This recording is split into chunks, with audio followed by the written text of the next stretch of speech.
Today we continue in the season of Pentecost, the weeks following the birthday of the church, and we're thinking about God's Spirit, that lively force that visited the first disciples and has visited us, inviting us out of the careful categories and safe boundaries that we have put around our belief and our practice as the community of Christ, into the risky and unpredictable adventure of faith, of being the church together. This is not always the easiest challenge, is it? You know, I think most people don't appreciate how challenging it is to be pastor to smart, intellectual, critical thinkers. I'm speaking hypothetically, of course. See, there are some of us who think very rationally, who, when asked to believe something for which we cannot see evidence, will flatly refuse. A friend described this like walking out on a long, long pier into the middle of the water. I can walk along the pier, he said, far out into the lake, and the pier will be moving with the rolling of the water, but I'll be okay because I can hang on to the handrail and I can feel the wooden slats of the pier under my feet. But he said to me, sometimes believing what you can't see feels like getting all the way to the end of the pier and having to decide whether or not you'll jump off.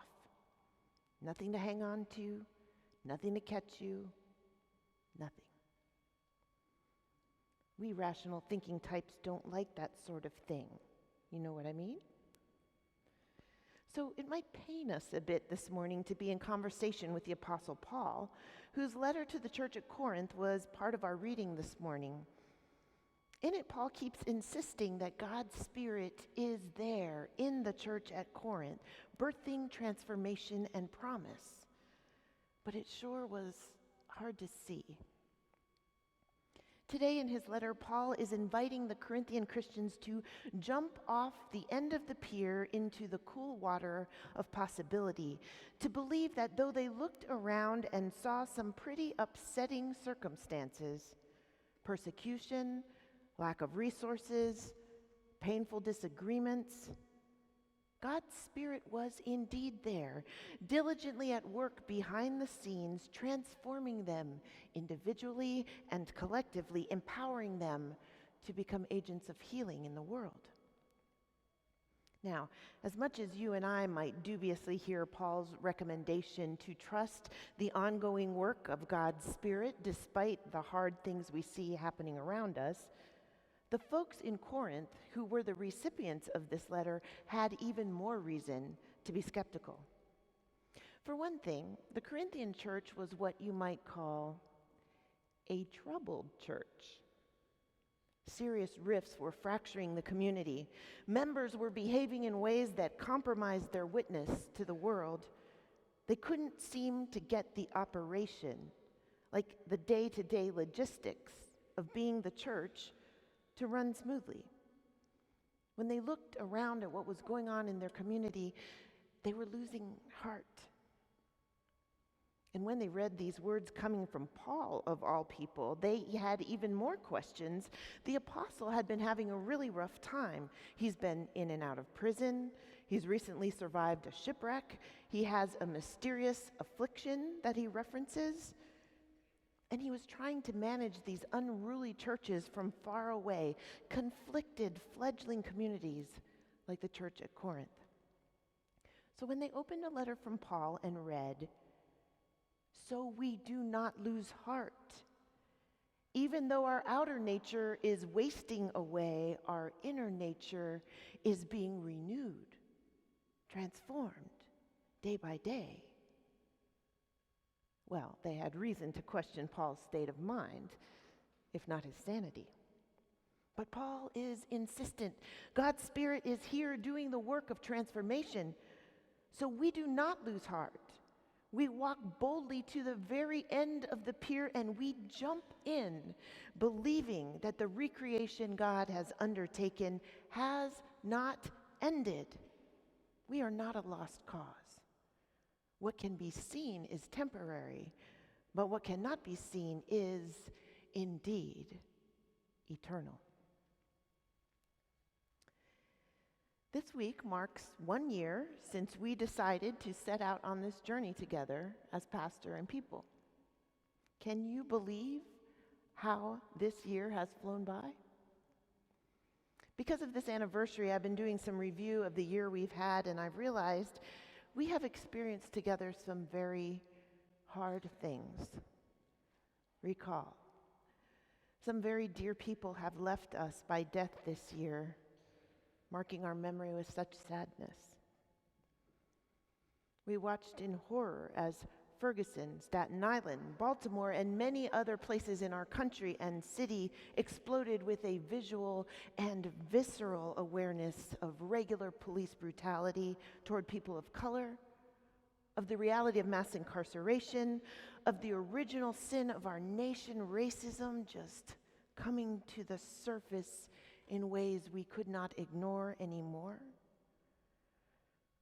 We have endured significant change here at the Riverside Church, shifting things that have for so long been the norm, saying goodbye to staff members who have loved us and whom we have loved, and welcoming new and unfamiliar faces to the life of our community.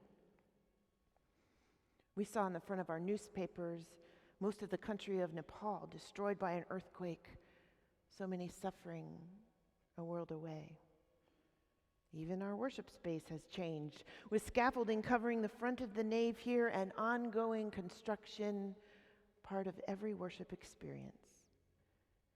We keep hearing louder and louder about the urgent reality of global warming and the call for people of faith to step up before it's too late.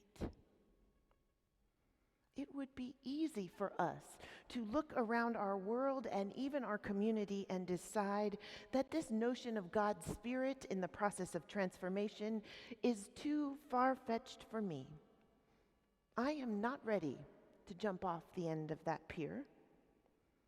Looking around, we see destruction, pain, conflict, change. It is hard some days to believe that God's Spirit is here transforming us, transforming our world, even in this very moment. But wait. If the Apostle Paul is right, if it's true that we are afflicted but not crushed, perplexed but not driven to despair, persecuted but not forsaken, struck down but not destroyed, as he wrote earlier in this chapter, then there must be something pulling us forward in hope, some evidence of God's Spirit engaging in ongoing transformation. Maybe we're too busy looking at all that causes pain and despair. Maybe we are overlooking that quiet yet persistent work of God's Spirit. And so I thought again about this year gone by, searching for evidence of transformation, and here are some things I saw from where I sit. I've received countless letters and emails from people around the world telling me how the ministry and witness of this church has forever impacted their lives. I recall that moment in January at the Martin Luther King Day service where Harlem's 26th Precinct head, Inspector Stephen Griffith, stood right here in our pulpit and said that the witness of social justice by the church reminds him every day that the most important thing he can bring to his work is not in the gun holster on his hip, but in his heart.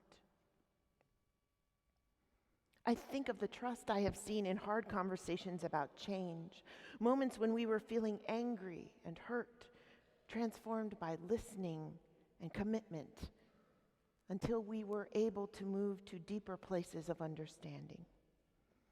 I see every day as I walk in the Claremont entrance of this church pictures of people I have come to love, being the church together. I remember this winter when the weather was so terrible, our church coming together to partner with the city to provide shelter for our homeless friends. I recall church members thanking lay leaders who worked so hard this year to write and move us toward implementation of a socially responsible investment policy. 68 people joined our community this year, and we baptized 18. I could go on and on and on, listing the evidence I see of God's Spirit well at work in this place, transforming this community with a power that stands up to the pain and destruction we see around us and insists it will not have the final word. God's Spirit is here, Riverside Church, working to transform us. One of the many ways I see God's Spirit working in us, this community, in our second year together, is summed up in a theme you might have heard around the building, One Riverside. Yesterday we held a retreat for anyone who wanted to come, a morning of dreaming about our life together as we talked about what God's Spirit was doing to transform us into One Riverside, a community of faith where everyone feels that they belong, where we learn in new and exciting ways how to believe and how together we become agents of God's healing power in the world. And as I thought this week about the transformation I can see if I only stop to notice, I remembered a story a friend told me recently. I have a friend who travels often to the country of Kenya in East Africa for work. She told me that in Kenya, eating cake together is the way that communities mark special occasions. At her first time attending one of these events, she, the honored guest, was asked to cut the cake. So, being the American she is and not knowing about cake in Kenya, she took the knife and cut the cake as you would, about 4-inch or so squared pieces, ready to be put on individual paper plates and handed out to the crowd, like you do. And she noticed as she worked her way, cutting across that cake, folks were looking at her a little bit strange. Finally, one of the women in the crowd came up to her and whispered in her ear, "Here, let me help you." The woman took the knife and started cutting the cake into very, very tiny pieces, maybe 1-inch squares. My friend was confused, but just then another woman got up and began to explain. "We eat cake together to celebrate our community because it reminds us of this. Think of the ingredients that go into making a cake: flour, sugar, eggs, water. By themselves, these ingredients are nothing special, but when they're mixed together into a batter and baked, the lightest, sweetest, most wonderful thing comes out: a cake. So now we take not individual plates, but the whole platter of cake, and we pass it around. And everybody here gets to take one little square of cake from the platter. Put it in your mouth and taste that deliciousness. When you do, remember, just like the ingredients it took to make this cake, when we come together as a community, we are transformed into something bigger and better, something sweeter than perhaps we ever imagined." My friend said, that whole experience, it felt like communion. We don't have a cake here in worship today, but we do have the table of Christ, a table of bread and cup, elements that remind us of God's presence. Today, as we come to the table of Christ together, One Riverside, we taste these elements and remember that we are being transformed by God's Spirit right here into something better and sweeter and more radically justice-oriented and much, much more loving than we could ever have imagined. God's Spirit is here. God's Spirit is transforming us. Maybe like me, you've made it out to the end of the pier lots of times. But today, at the table of Christ, we come ready to believe Paul when he is insistent. Transformation is underway. That assurance that God is here and working on us and with us will take us all the way to the end of the pier and give us all the courage we need to jump in. Amen.